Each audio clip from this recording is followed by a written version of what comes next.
Assalamu alaikum. Walaikum assalam.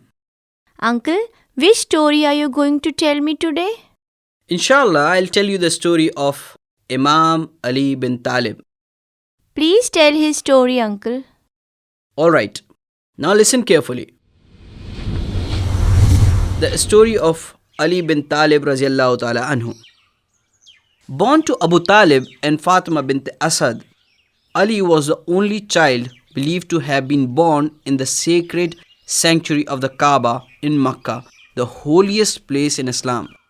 Ali was the first young male who accepted Islam. After migrating to Medina, he married Prophet Muhammad sallallahu alaihi wasallam daughter Fatima. Ali took part in the early caravan raids from Makkah and later in almost all the battles fought by the nascent Muslim community.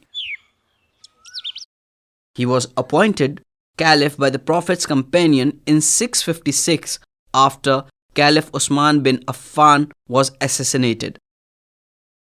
Now let us know and learn the amazing story of the first Imam in Islam.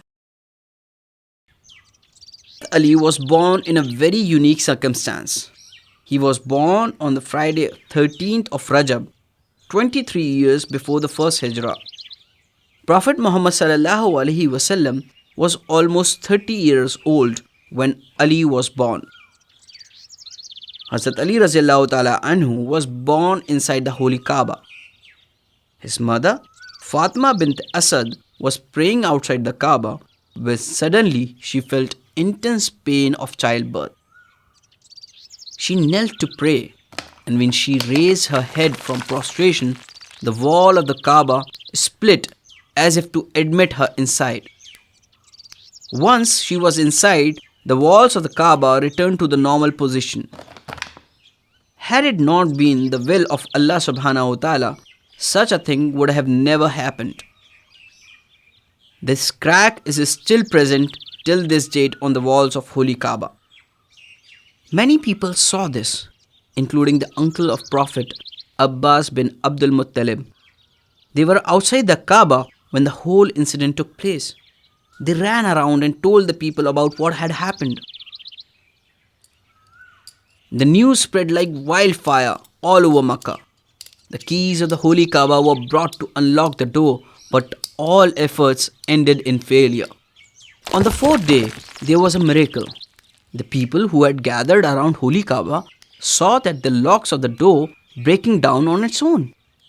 To their surprise, they saw Fatima bint Asad walking out of the building holding a newborn baby in her arms. From a very young age, it was the Prophet who fed him and took care of him. Prophet Muhammad sallallahu alaihi wasallam fondled him in his lap. He made Ali sleep by his side. The little one enjoyed the warmth of the Holy Prophet and inhaled the holy fragrance of his breath. Amirul Mu'mineen Imam Ali bin Abu Talib radiallahu ta'ala anhu was born 3 years before the marriage of Prophet Muhammad sallallahu alaihi wasallam with Hazrat Khadija radiallahu ta'ala anhu. He lived along with his parents and brothers for 6 years before the Prophet adopted him.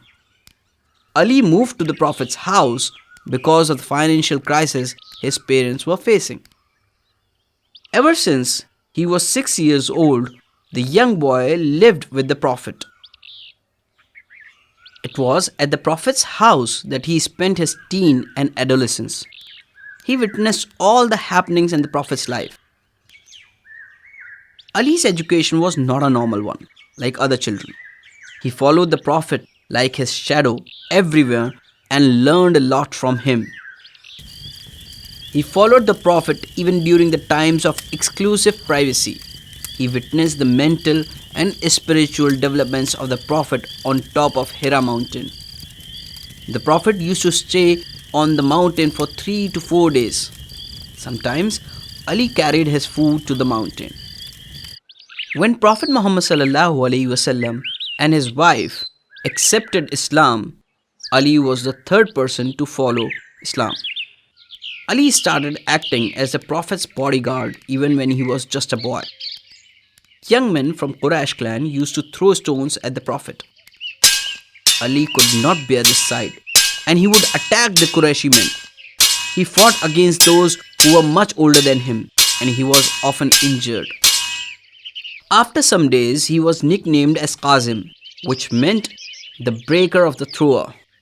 Nobody dared to throw anything at the Prophet when Ali was with him.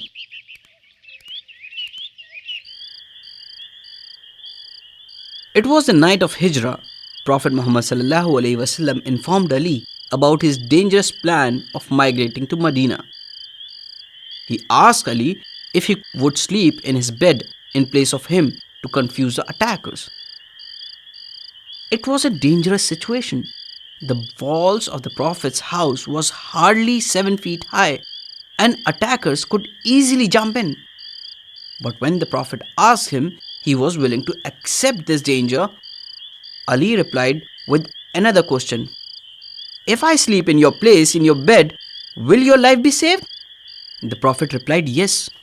Ali thanked Allah subhanahu wa ta'ala and slept in the bed of Holy Prophet, covering himself with Prophet's blanket without any hesitation.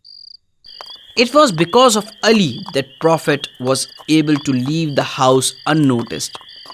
He left for Medina, and by the time attackers realized this, Prophet was far away from Makkah.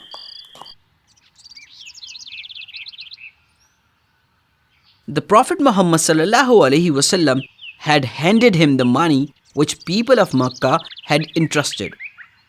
After 3 days of Prophet's departure, Ali returned the money to their respective owners. He then set out to leave Makkah for Medina along with the rest of his family. Even though the enemies tried to stop him, he drove the infidels away and safely arrived in Medina. The Prophet was waiting for him outside the city. When he saw Ali, he was overjoyed and embraced him. He welcomed Ali and the rest of his family to Medina. The Prophet created a bond of brotherhood between Muslims. He declared that Ali was his brother. Once the family settled in newly adopted city of Medina, their first task was to complete the mosque around which their houses were built. The Prophet, Ali and other Muslims in Medina helped in building the mosque. MashaAllah, that was such a great story. There are many other stories of Ali Raziyallahu Ta'ala anhu, but those I'll tell you tomorrow. Goodbye, Abu. Goodbye.